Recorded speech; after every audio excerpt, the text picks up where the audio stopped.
శ్రీ గురుభ్యో నమః. అందరికీ నమస్కారం. మాఘ పురాణం అని వింటూనే ఉంటాం. అయితే ఈ మాఘమాసానికి ఉన్న ప్రత్యేకత ఏంటి? మాఘ పురాణంలో ఏ ఏ అంశాలు ఉంటాయి? ఎందుకు మాఘ పురాణం ఈ మాసం యొక్క ప్రత్యేకతల సమూహంగా ఉంది?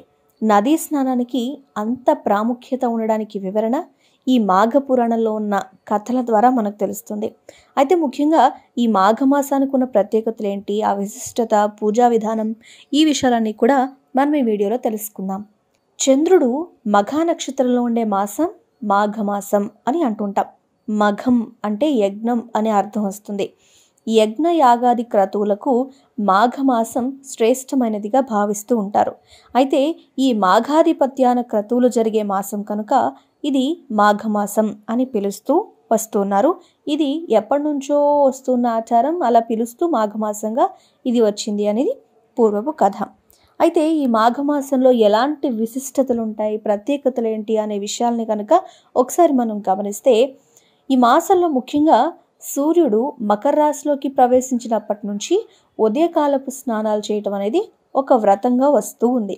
మాఘమాసంలో ఎవరికి వాళ్ళు వీలున్నంత వరకు నదుల దగ్గర, చెరువుల దగ్గర, కనీసం మడుగులు కానీ కొలన్లు కానీ, అది కూడా లేకపోతే బావి దగ్గర అయినా సరే, చిన్న నీటి కుండ ఉన్న దానిలో అయినా సరే స్నానం చేస్తే ప్రయాగలో స్నానం చేసినంత పుణ్యఫలం వస్తుంది అని నమ్ముతారు.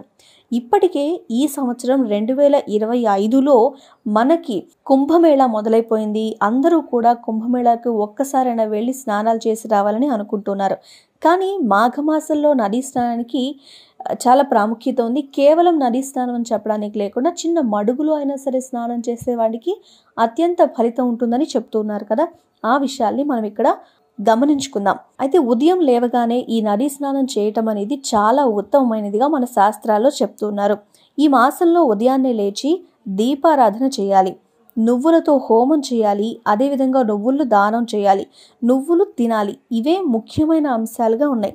ఇది సంక్రాంతి నుంచి మొదలవుతుంది అని ప్రతి ఒక్కరికి తెలుసు. కానీ ఎంతమందికి తెలుసు మాఘమాసంలో కూడా నువ్వులు సేవించడం, నువ్వులు దానం చేయడం అని, నువ్వులకు ఇంత ప్రత్యేకత ఉంది అని? కాబట్టి నువ్వులకి మాఘమాసానికి కూడా ఒక చక్కని సంభావ్యత ఉంది అని చెప్పుకోవాలి. ముఖ్యంగా మాఘమాసంలో శుద్ధ విద్య నాడు బెల్లం, ఉప్పు దానం చేయడం మంచిదని చెప్తారు. అంతేకాదు వాటితో పాటుగా పార్వతీదేవికి పూజ చేస్తారు, లలితాదేవి వ్రతం చేస్తారు, హరతృతీయ వ్రతం కూడా చేస్తుంటారు ఈ మాఘమాసంలో. అయితే శుద్ధ చవితి రోజు ఉమా పూజ, వరదా గౌరీ పూజ, గణేష్ పూజ ఇలాంటివి చేయడం వల్ల, అంతేకాదు వీటిని మొల్ల పువ్వులతో శివ పూజ కూడా చేస్తారు ఈ మాఘమాసంలో అనే విషయాలు చెప్పబడుతున్నాయి మన శాస్త్రాల్లో. అయితే ఈ చవితి రోజు చేసే తిలదానానికి, అదే నువ్వుల దానానికి అత్యంత గొప్ప పుణ్య ఫలం ఉంటుంది అని చెప్తుంటారు. ఇక పంచమిని శ్రీ పంచమి, శుద్ధ పంచమి అని పిలుస్తూ ఉంటారు. ఈ మాఘమాసంలో వచ్చే పంచమిని ఈ రోజు సరస్వతీదేవికి పూజ చేయటం వల్ల విశేష ఫలం దక్కుతుంది అని నమ్ముతారు. దీన్నే కొన్ని ప్రాంతాల్లో వసంత పంచమి అంటుంటా, రతికా మదహనోత్సవం అని చెప్తుంటారు.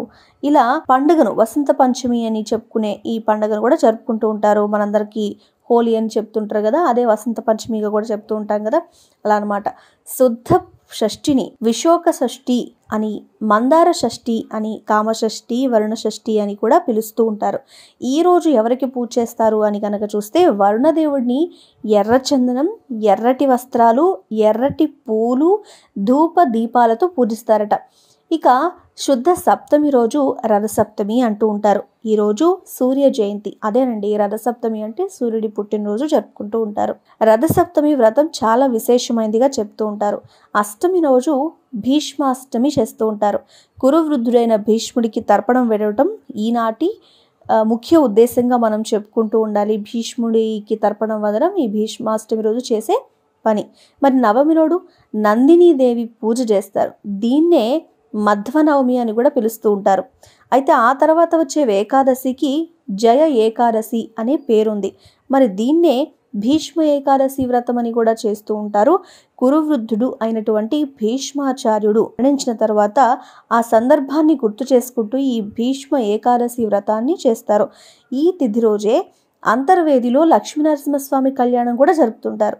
మరి ద్వాదశి రోజు వరాహ ద్వాదశి వ్రతాన్ని చేస్తుంటారు ద్వాదశి రోజు. మరి త్రయోదశి రోజు విశ్వకర్మ జయంతిగా పేరుంది.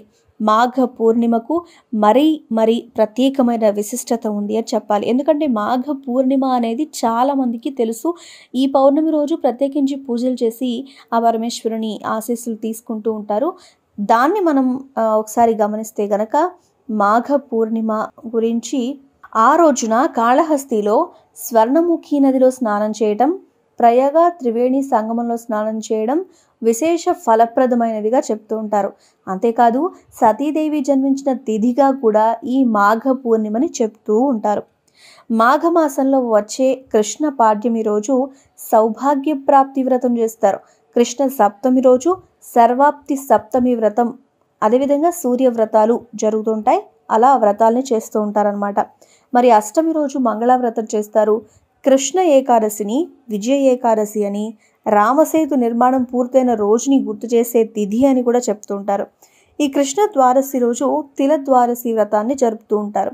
మాఘ కృష్ణ త్రయోదశిని ద్వాపర యుగాదిగా పేర్కొంటూ మాఘ కృష్ణ చతుర్దశి రోజు మహాశివరాత్రి పర్వదిన వ్రతాన్ని కూడా జరపడం అనేది మాఘమాసంలో ప్రత్యేకంగా చేస్తూ ఉంటారు. ఇక చివరిది మాఘమాసం చివరిలో కృష్ణ అమావాస్య రోజు పితృశ్రాద్ధం చేయడం అనేది అత్యంత ఫలప్రదం అని చెప్తూ ఉంటారు. పుణ్యఫలం లభిస్తుందని చెప్తుంటారు. ఇలా మాఘమాసంలో చాలా వ్రతాలు చేయడానికి అనుకూలమైన మాసంగా, అదేవిధంగా పర్వదినాలు ఎన్నో ఉన్నాయి ఈ మాఘమాసంలో అని చెప్పుకోవడం చాలా విశిష్టతగా భావించినప్పటికీ దేవతలను ఉద్దేశించి జరుపుకోవడం, వివిధ రకాల దేవతలన్నింటినీ అందరినీ కూడా కొలిచే విధంగా ఈ పండుగల ప్రాముఖ్యత ఉంది అనేది మాత్రం మనం గమనించాల్సి ఉంటుంది. ఈ మాసానికి ఎప్పటి నుంచో అత్యంత విశిష్టత ఉంది అనేది కూడా మనం గమనించాలి. మొత్తానికి మాఘమాసంలో జరిగే నవరాత్రులు గురించి మనం విన్నాం. మాఘమాసంలో గుప్త నవరాత్రులు చేస్తారు. అంతేకాకుండా మాఘమాసంలో అనేక రకాల వ్రతాలు చేయడం అనే దాని గురించి కూడా ఏంటి అనేది చాలా సింపుల్గా మనం ఈ వీడియోలో తెలుసుకోవడం జరిగింది. ఒకవేళ కనుక మీకు ఈ వీడియోలో కొన్ని విషయాలని ఇంట్రెస్టింగ్గా అనిపిస్తే ఈ వీడియోని ఫస్ట్ లైక్ చేయండి, మీకు తెలిసిన వాళ్ళకి షేర్ చేయండి, అదేవిధంగా మా ఛానల్ని సబ్స్క్రైబ్ చేసుకోండి.